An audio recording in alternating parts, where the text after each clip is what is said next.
আমি বহুবাৰ আপোনালোকক দেখুৱাইছো কিদৰে অসমৰ জনতাক প্ৰতাৰণা কৰি আহিছে সিমেন্ট কোম্পানীসমূহে। অসমৰ মানুহে সপোনৰ ঘৰখন বনাবলৈ বহিৰাজ্যত 200 টকাৰ অধিক মূল্যৰ সিমেন্ট কিনিব লাগে। বহিৰাজ্যত 180 টকা আৰু অসমত 380 টকা। সিমেন্ট কোম্পানীসমূহে চৰকাৰক চান্দা দি মুখ বন্ধ কৰি আহিছে নেকি? এক প্ৰতিবেদন।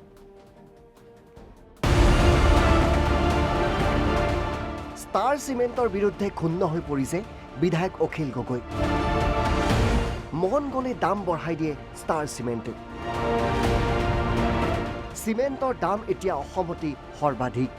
যেতিয়াই মন যায় তেতিয়াই দাম বাঢ়িয়ে থাকে অসমত চিমেণ্টৰ। ষ্টাৰ চিমেণ্টৰ পৰা চান্দা লৈ মনে মনে থাকে হেনো চৰকাৰখন।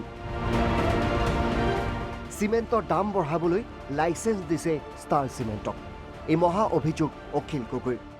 বিজেপিয়ে কৰ্পৰেটক একদম ফ্ৰী হেণ্ড এৰি দিছে, মুকলি ময়দানত তেওঁলোকক খেলিবৰ কাৰণে এৰি দিছে।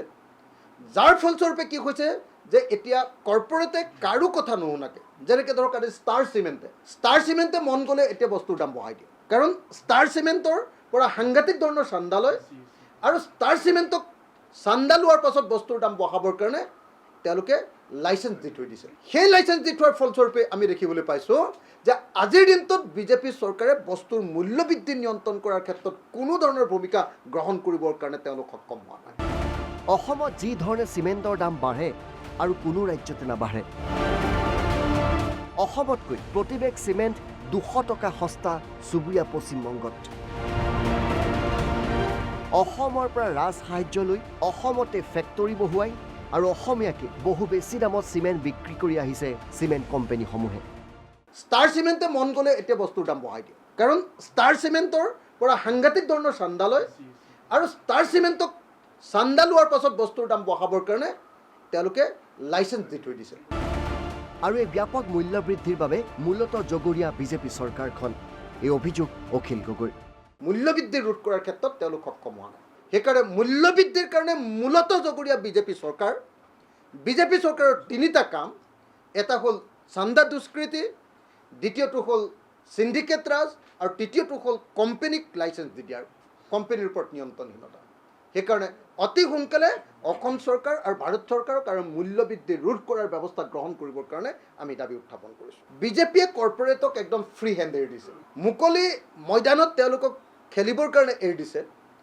যাৰ ফলস্বৰূপে কি হৈছে যে এতিয়া কৰ্পৰেটে কাৰো কথা নুশুনাকে, যেনেকৈ ধৰক আজি ষ্টাৰ চিমেণ্টে মন গ'লে এতিয়া বস্তুৰ দাম বঢ়াই দিয়ে। কাৰণ ষ্টাৰ চিমেণ্টৰ পৰা সাংঘাতিক ধৰণৰ চান্দা লয় আৰু ষ্টাৰ চিমেণ্টক চান্দা লোৱাৰ পাছত বস্তুৰ দাম বঢ়াবৰ কাৰণে তেওঁলোকে লাইচেঞ্চ দি থৈ দিছে। সেই লাইচেঞ্চ দি থোৱাৰ ফলস্বৰূপে আমি দেখিবলৈ পাইছোঁ যে আজিৰ দিনটোত বিজেপি চৰকাৰে বস্তুৰ মূল্য বৃদ্ধি নিয়ন্ত্ৰণ কৰাৰ ক্ষেত্ৰত কোনো ধৰণৰ ভূমিকা গ্ৰহণ কৰিবৰ কাৰণে তেওঁলোক সক্ষম হোৱা নাই।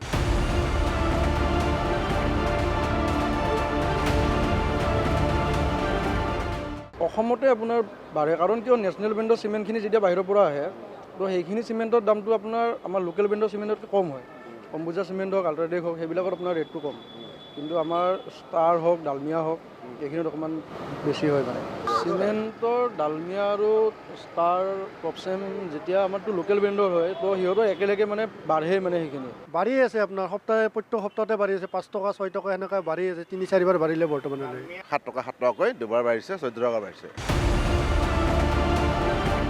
ভিডিঅ' জাৰ্নেলিষ্ট সঞ্জীৱৰ সৈতে বিতপন বৰা, NB নিউজ, গুৱাহাটী।